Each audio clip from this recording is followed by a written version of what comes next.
Oke guys, jumpa lagi dengan saya Alan Manru, pecatur amatir ya. Jadi di sini teman-teman, saya mau ngajak teman-teman untuk bermain catur sambil mabar ya. Oke, pion G4. Ini openingnya juga agak aneh ya. Kenapa nih? Setiap live stream, setiap bikin konten, kebetulan openingnya opening yang tidak umum ya. Eh, Kalau kita pion D5 ini otomatis sudah langsung diancam oleh gajah ya. Jadi saya coba bermain pion D6. Oh, reconnecting. Reconnecting teman-teman karena mungkin saya sambil upload video ya. Sambil upload video mungkin jadi sinyalnya terbagi. Tapi nggak apa-apa lah, coba. Oke. Jika pion ini kita terima, maka yang terjadi adalah pion B kita itu terancam ya langsung ya. Kita makan saja teman-teman.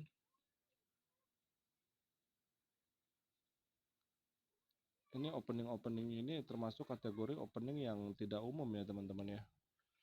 Wah, reconnecting lagi karena memang sinyalnya terbagi ya. Satu sisi kita sambil upload video YouTube, masih 65% lagi. Oke, kuda ke C6 mengusir menteri. Jika dimakan oleh gajah kita terima saja.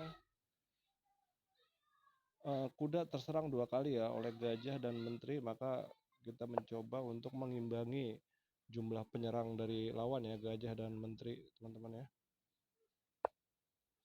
Kuda C6 berkembang.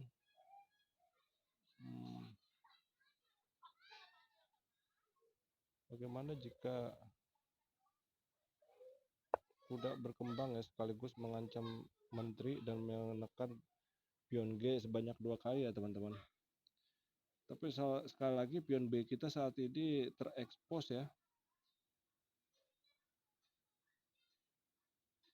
Agak rumit memang menghadapi opening yang aneh atau tidak umum ya teman-teman, karena putih di sini telah menyiapkan ya teman-teman balasan-balasannya. Kayaknya blunder nih putih nih. Oh enggak ya. Jika kita gajah ngancam menteri, kemungkinan kuda mengcover ya. Lalu kuda datang lagi menambah tekanan, mungkin ada alternatif lain ya teman-teman.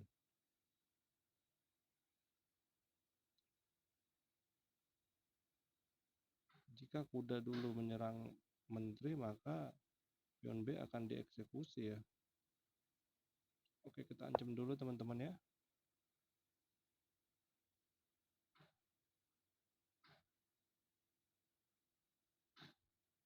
Kalau di cover oleh kuda ya kita langsung temponya ya, kuda menyerang lagi ya. Sekarang kuda kita itu telah mengancam menteri lawan ya teman-teman. Sekaligus mengancam kuda, kemungkinan menteri ke D5 ke D4 ya teman-teman. Seharusnya dia memainkan ke D4. Oh, jadi ini terancam 2 kali dong. Dengan tempo mengancam menteri. Sepertinya dia melakukan kesalahan ya teman-teman. Atau dia mendorong pion F4, kita sudah mengancam gajah. Maksudnya gajah kita sudah mengancam benteng. Dia langsung nyerah teman-teman ya. Coba kita analisa sebentar teman-teman ya. Wah, langsung dianalisa juga oleh lawan. Ya memang dia melakukan kesalahan sih ya. Nah, seharusnya tadi kuda ke D5 mungkin agak rame ya teman-teman ya, kalau dia menteri ke D5 ya. Karena setelah menteri ke D5 itu kita paling hanya unggul 1 pion. Oke, kita lanjut ke babak berikutnya teman-teman ya. Partainya terlalu mini. Sekali lagi video ini sebenarnya ditujukan buat teman-teman pecatur pemula ya, atau amatir seperti saya dengan elo rating mungkin 1500 1000 sampai 1500 ya teman-teman. Kita punya track record melawan Sohei ini, skor kita 3-1. Bagaimana kita memperluas skor kita ya. D4 coba kita bermain sedikit tertutup ya. Kuda F3 mungkin. dia mau Piacento, rencananya kita imbangin juga lah Piacentonya lah. Sebenarnya saya opening itu tidak terlalu paham ya, saya coba hanya mencoba bermain itu biasanya itu melihat dari rencana-rencana lawan ya teman-teman. Apa rencana lawan itu yang kita hadapi. Kalau saya sih pendekatannya seperti itu karena memang saya mengalami kendala yang cukup serius di memori ya teman-teman. Kalau saya menghafal opening itu agak sulit saya mengingat mengingat bangunan-bangunan opening yang lazim. Oke, gajah melakukan pinning terhadap kuda, sehingga mungkin ada rencana mendorong pion E lalu didorong lagi, kuda kita terpin, maka saat kita dipin itu ada beberapa opsi ya teman-teman. Kita bisa saja mengabaikannya tapi itu terlalu beresiko ya. Opsi yang pertama kita bisa unpinning dengan cara memblokade pin atau kita menghindar dari pin. Kan tetapi jika kita menghindar saat ini, maka kita akan mengalami pion tumpuk. Sehingga opsi blokade memblokade pin terlalu aktif, kita coba opsi ketiga yaitu mengusir yang ngepin itu ya, pemining mungkin ya bahasa caturnya mungkin ya. Kita dipin, kita usir yang ngepin itu. Oke, dilakukan pertukaran. Kita memiliki kontrol terhadap pion petak E4 ya. Pion C6 dimainkan, tidak cukup jelas ya pion C6 ini. Mungkin seharusnya kuda C6 ya. Kalau tujuannya memang hanya untuk memblokade diagonal atau kontrol menteri terhadap ancaman menteri terhadap pion B7 ya teman-teman ya. Oke, lanjut berkembang kuda ke D2. Ada ancaman dorongan pion ya teman-teman. Dorongan pion kita diterima lagi oleh kuda mungkin.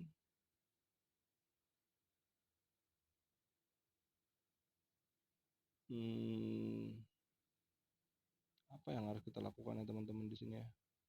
Oh, kita rokode saja. Mungkin ancaman itu memang tidak bisa kita antisipasi ya, atau mungkin kemampuan saya atau pengertian saya untuk mengantisipasi ancaman rencana hitam untuk mendorong pion E5 itu sulit untuk diantisipasi ya teman-teman.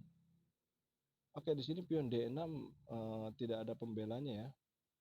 Bagaimana jika kita melakukan sedikit ancaman terhadap pion D6 ini teman-teman?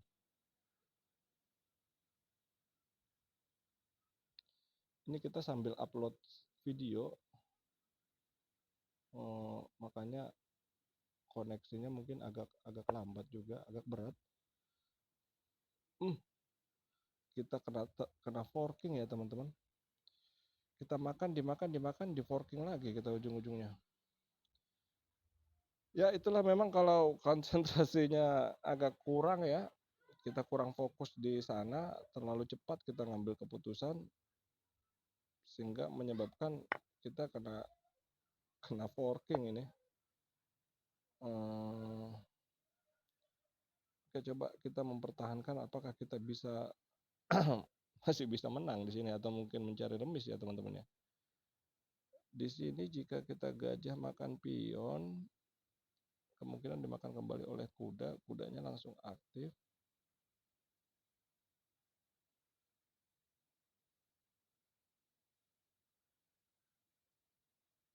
Coba kita gimana caranya mencari bangunan-bangunan remis ya. Atau mungkin gajah ini kita korbankan makan pion G ya.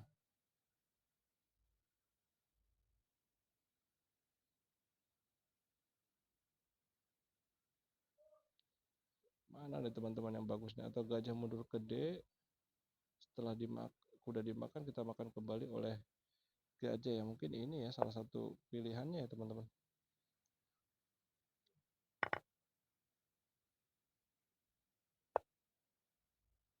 Gajah mundur lagi. Sangat sulit ya sebenarnya ketinggalan satu perwira melawan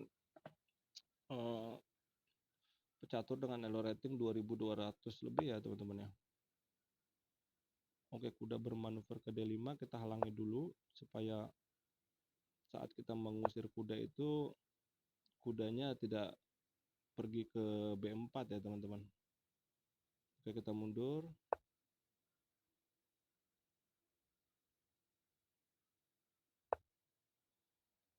Di sini saya masih menghindari pertukaran-pertukaran. Oh, dia melakukan pin terhadap ini ya, memang agak sulit ya. Bukan agak sulit, memang sangat sulit, teman-teman ya.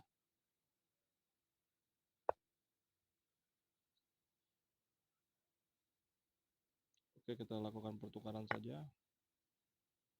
Coba saya ingin berusaha supaya bagaimana menahan draw ya.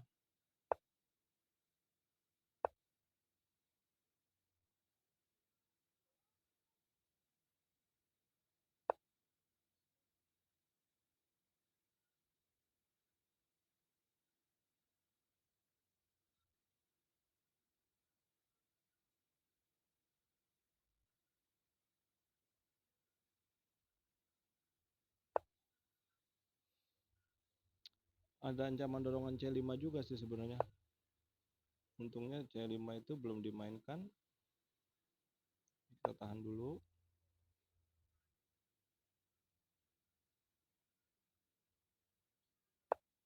Ya, C5 akhirnya dimainkan ya teman-teman. Ketika C5 dimainkan, maka pilihan kita semakin sempit saja ya teman-teman.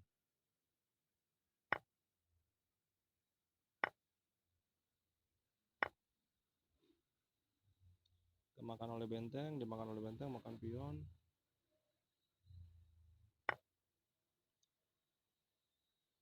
Agak sulit ya. Bukan agak sulit, memang sulit banget sebenarnya. Paling satu-satunya yang mau saya harapkan adalah keberadaan pion bebas ini ya. Nantinya mungkin yang bisa kita manfaatkan ya teman-teman ya. Oke, kita ancam bentengnya. Kita bela dia. Kita mau coba, ini masih terancam ya.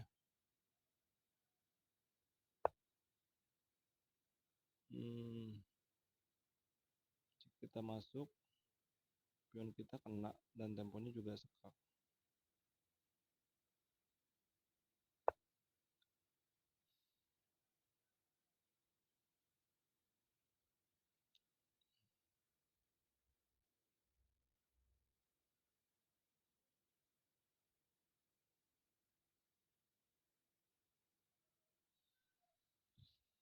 Ya harapan kita lawan melakukan blunder aja sih sebenarnya di sini. Karena kita telah melakukan kesalahan yang sangat fatal tadinya ya. Coba kita bermanuver ke lajur C, tujuannya mendorong pion supaya kita menciptakan dua pion bebas, pion B dan pion C.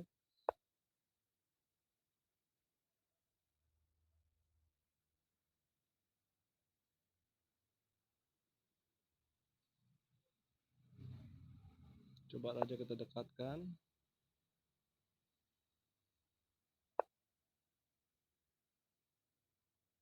Ya, kita bentuk dulu. Nggak bisa ya teman-teman ya. Ya nggak apa-apa sih. Memang pilihan kita sangat terbatas ya. Mungkin nantinya kita mendorong pion F3 lalu raja berusaha untuk menggerogoti pion-pion lawan. Satu lagi rencana saya di sini adalah menghabisi pion-pion lawan. Ketika pion-pion lawan sudah berkurang, tentunya benteng kuda, endgame benteng kuda itu akan sangat berpotensi untuk draw ya teman-teman ya.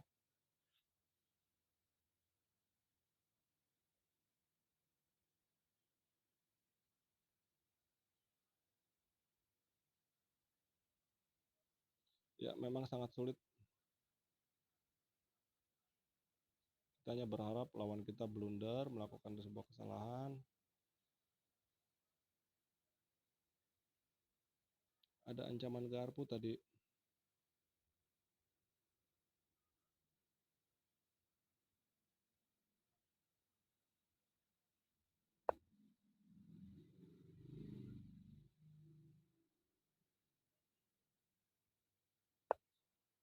Kita bergeser.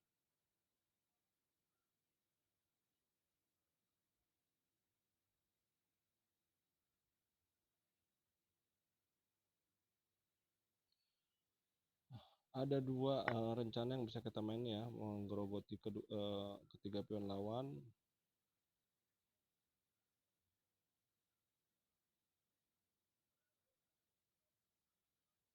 Oke, kita dorong dulu ini.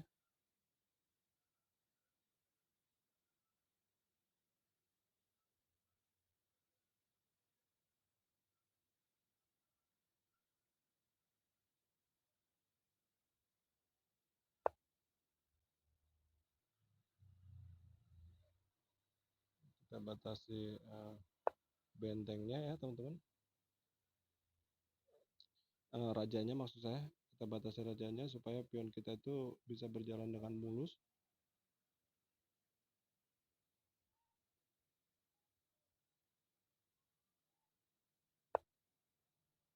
Oke, dia mengancam benteng 2 kali. Oke, kita coba advance pion bebas kita.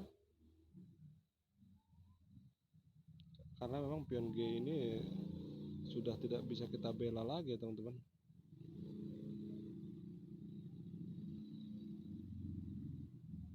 Harapan kita lawan atau hitam ini melakukan kesalahan ya teman-teman ya.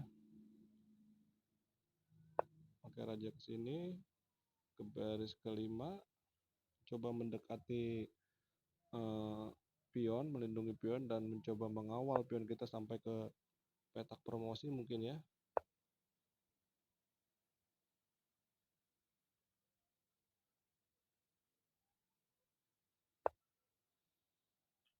Oke, kalau kita dorong maka yang terjadi adalah dia tetap makan ya karena ada kuda ya.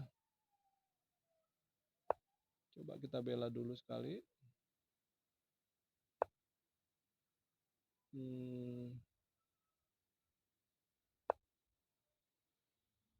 Kita harus tetap membela pion kita ini ya teman-teman ya.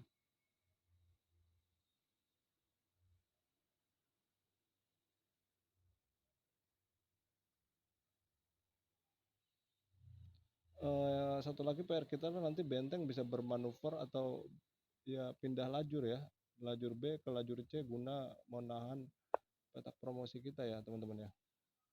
Oke, bagaimana kita ambil kepencet, sebenarnya saya hanya menjelaskan ya, itu kepencet teman-teman.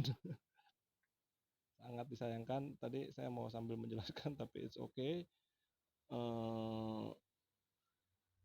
Kita dorong dia, sangat disayangkan ya. Oke.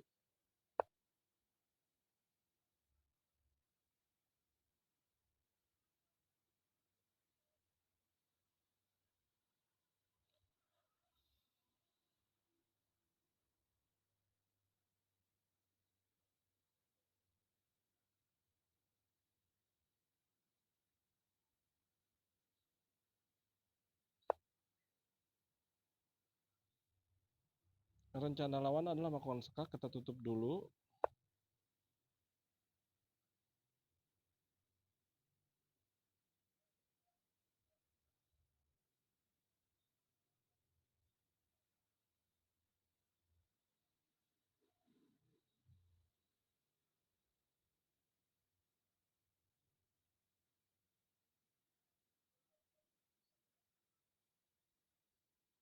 Ya, sebenarnya sudah tidak ada harapan.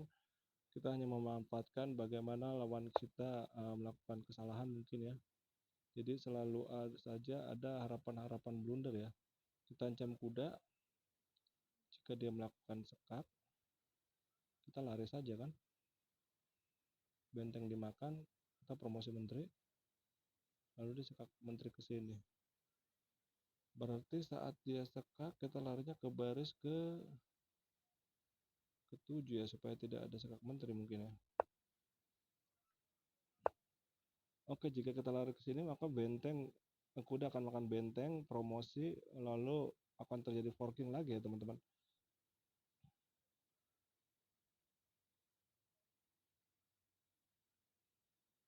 Bagaimana jika raja ke E7?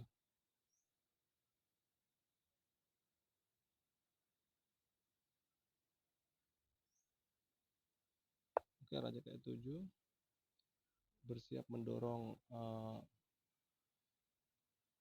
pion bebas mungkin.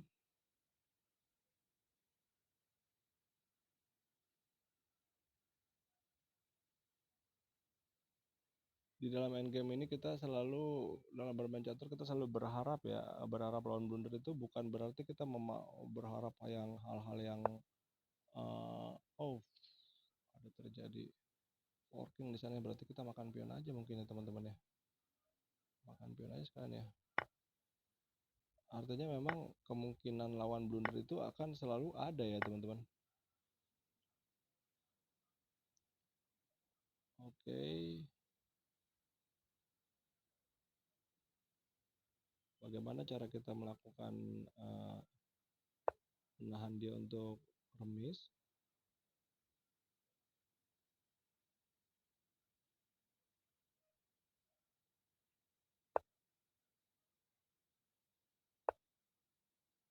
Jika dia dorong kita makan ini.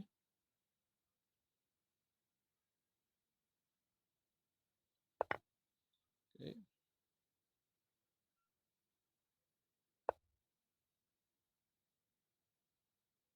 Kita lakukan sekak terlebih dahulu.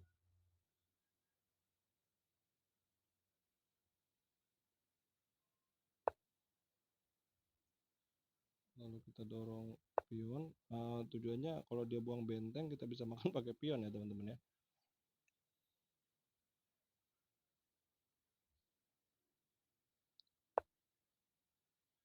Oke, benteng mau sekak.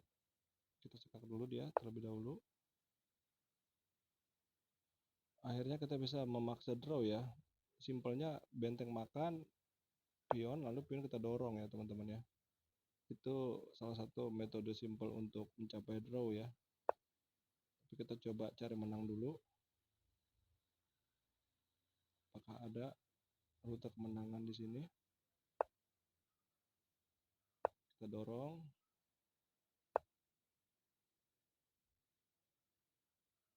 Kita dorong lagi. Tetap draw ya teman-teman ya.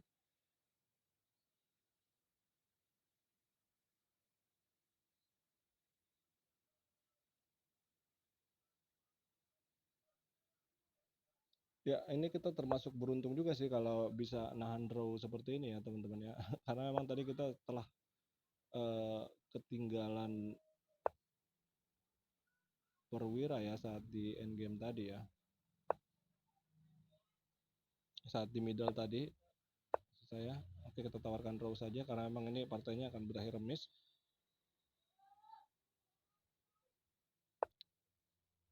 Ya, dalam bermain catur pun kalaupun kita udah ketinggalan satu pion, ketinggalan satu perwira, kita selalu berusaha untuk meminimalisir keunggulan lawan ya.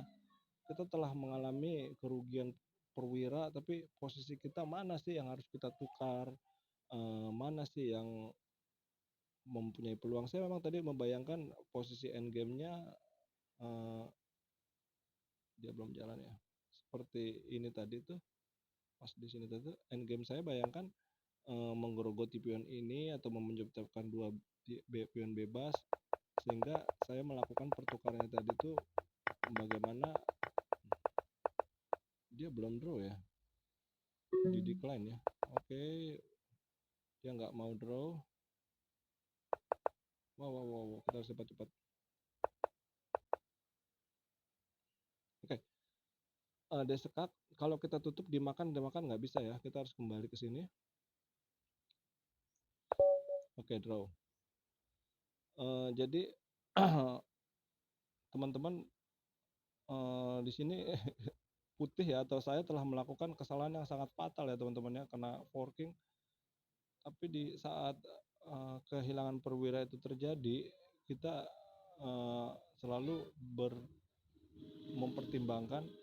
Oke, di sini tadi krusialnya mempertimbangkan gimana sih kira-kira endgame yang nantinya akan menyulitkan lawan ya, sehingga saya men-set up posisi pertukaran itu untuk tujuan ini tadi bagaimana menciptakan pion bebas dengan tujuan menggerogoti pion sehingga terjadi benteng endgame benteng kuda lawan benteng yang kemungkinan akan draw juga atau memaksa pion bebas ya. Di sini memang agak sulit ya memaksa lawan ya. dan memang lawan itu melakukan blunder juga sih. Jadi demikian ya teman-teman, terutama teman-teman pemula tetap semangat berlatih, salam Gen Suna Sumus.